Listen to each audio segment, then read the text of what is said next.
I passed the road test on my first try.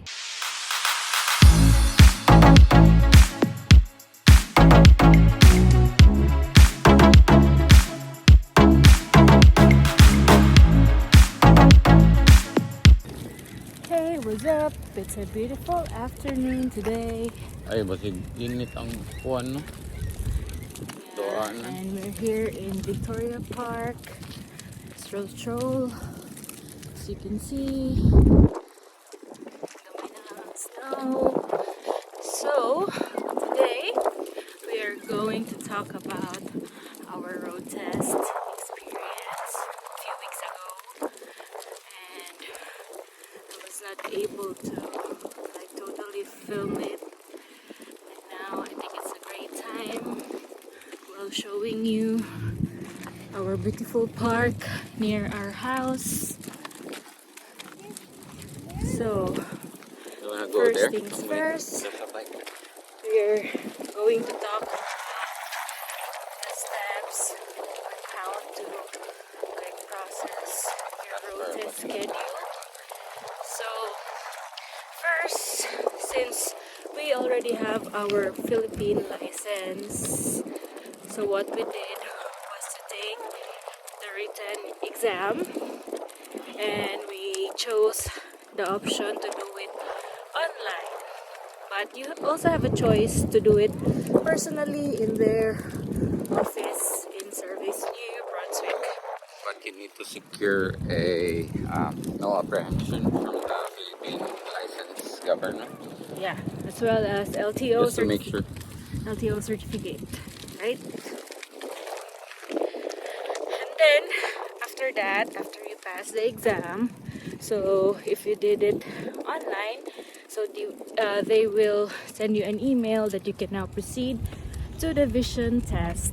So the vision test will be done at the Service New Brunswick office, and then that's the time you're going to submit your LTO certificate, your no apprehension test, and your license in the Philippines, so that they will be evaluated whether you have violation or no violation back in your country. Once you pass the vision test, you are now ready to book your road test.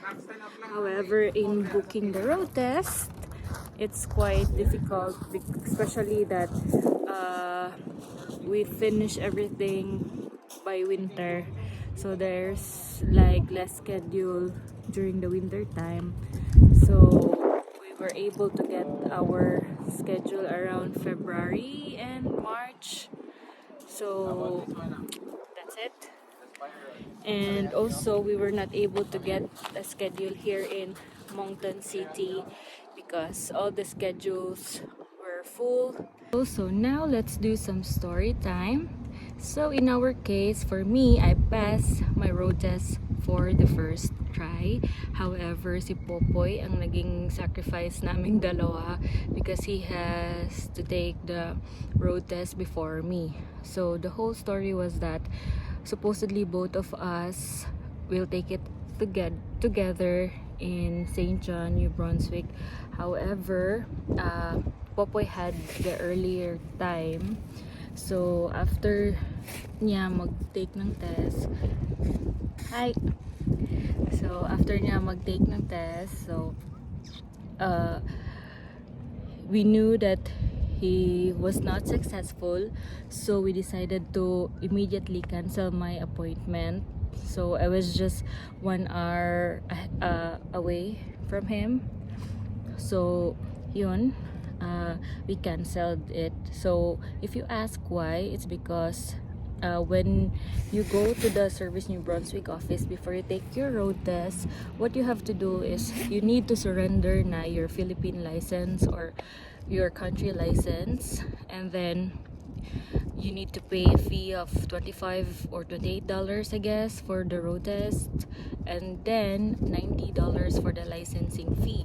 So once na you will not succeed on your road test, so what will happen is that they will not return your Philippine license anymore. So you will only have your temporary class 7 license, which is the student license. And if you will only have the class 7 license, so it means na you cannot drive alone, or you cannot drive without someone who is professional or someone with a class 5 license. So our license from the Philippines is allowed pa na makapag-drive alone, pero pag na-surrender mo na tapos na-convert na into a temporary license, so there bawal ka nang mag-drive on your own. So if both of us will fail at that time, meaning both of us cannot drive because kaming dalawa pareho kaming nasa class 7 license lang, which is bawal na mag-drive pag walang kasama. Yan. So that's the reason behind kung bakit namin pinag-cancel kaagad yung appointment namin sa St. John. Kasi paano na lang pag nag-fail ako. So St. John is like an hour or more than an hour away from Moncton City. So after that, as in talagang frustrated kaming dalawa because for him, he thought that he will really pass because he followed the road signs naman, but unfortunately the examiner was very strict. So one tip guys, you pray and pray na yung examiner nyo will be considerate, and yun. On our next attempt, so we did it in Sussex, but another tips guys, if mag-asawa kayo, or or you are two people in the same household who drives the same car, so it's better if you will do it in a different day. So lesson learned yan para sa amin. So what we did the next time is that we just waited for Popoy to pass, and then doon na ako nagpa-schedule ng road test ko. So successfully he passed in Sussex. The examiner in Sussex was very considerate, super bait.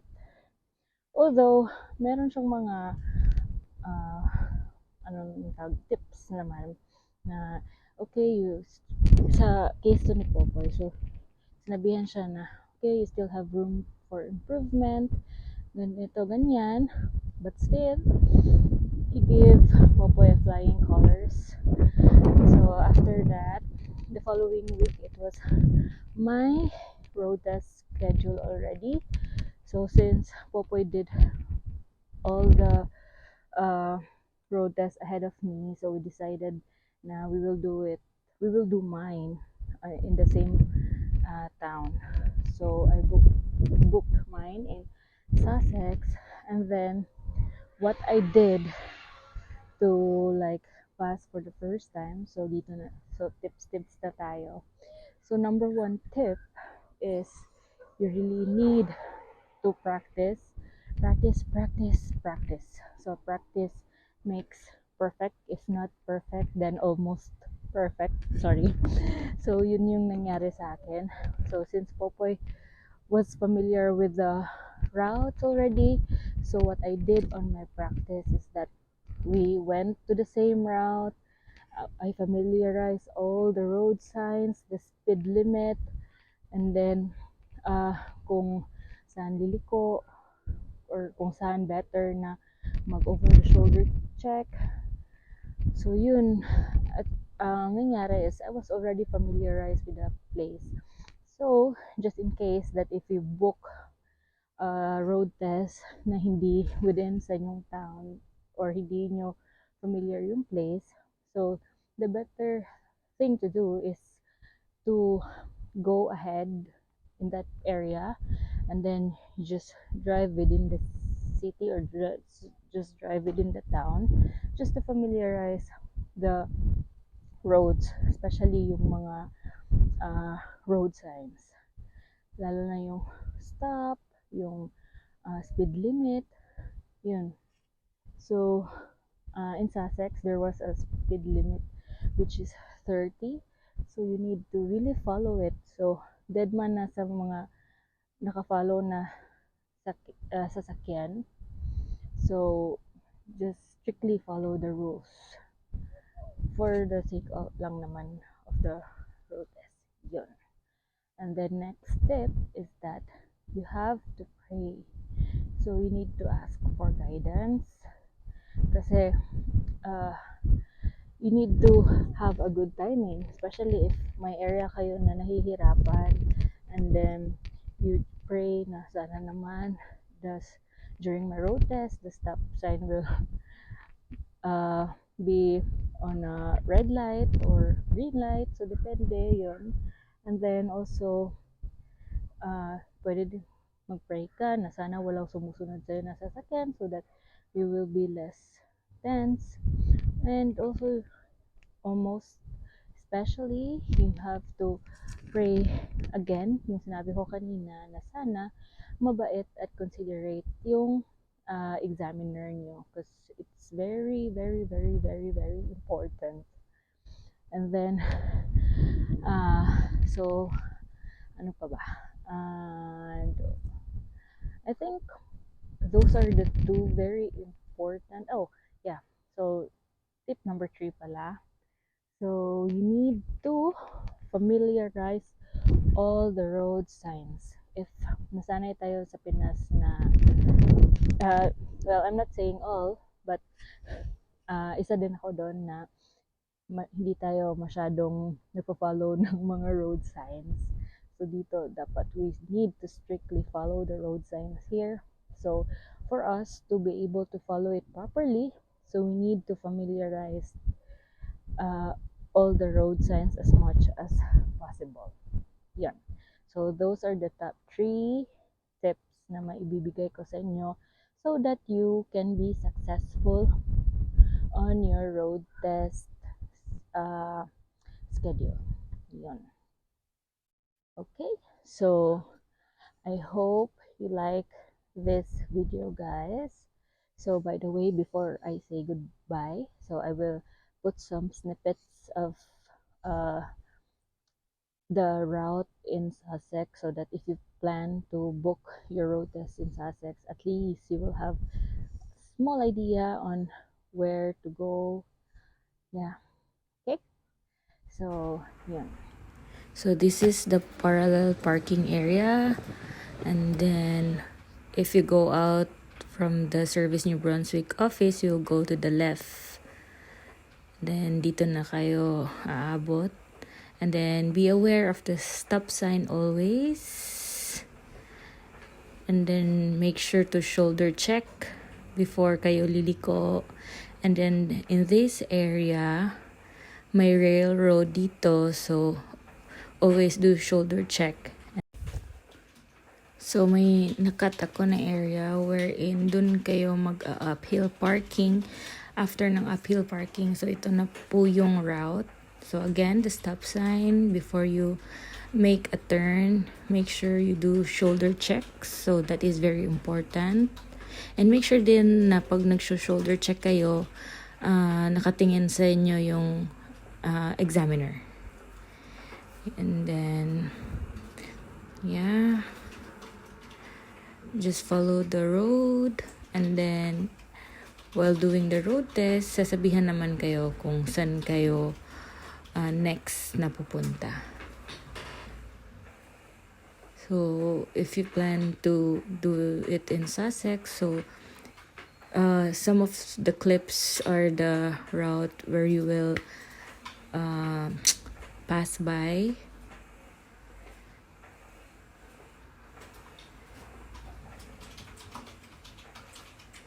And then, so after you make a left turn here na area, so sa unahan, walang sasabihin si examiner sa inyo dito.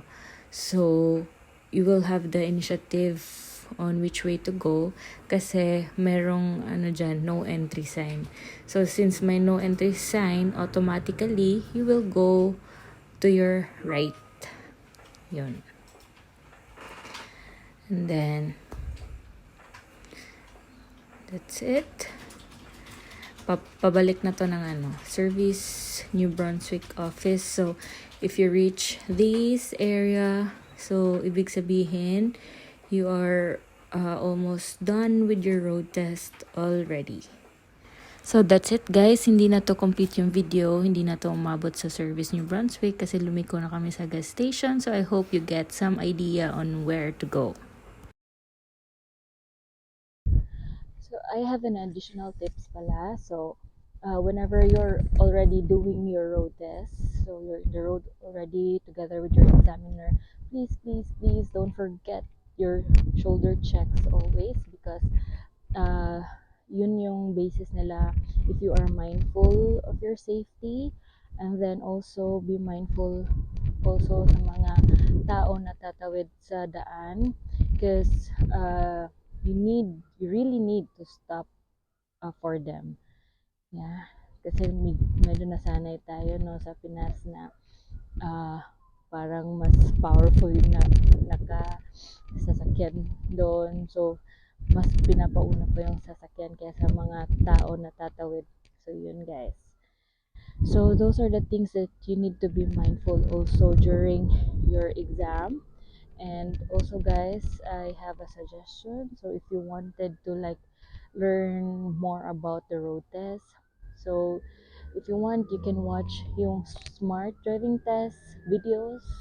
So that's what we're watching before we did. So marami kaming natutunan, especially sa mga tips on parking, and then tips on uh, mga anong kailangan mong uh, gawin during your road test. So yun. So yeah, you can add that as your resources for additional knowledge before you do your road test. Okay. So there guys, I hope you enjoy this video. And if you have some questions or any suggestions that you want us to film here in New Brunswick, Canada, so just put it in the comment section. So that's it. So see you on our next vlog. Don't forget to like, share, and subscribe. Bye!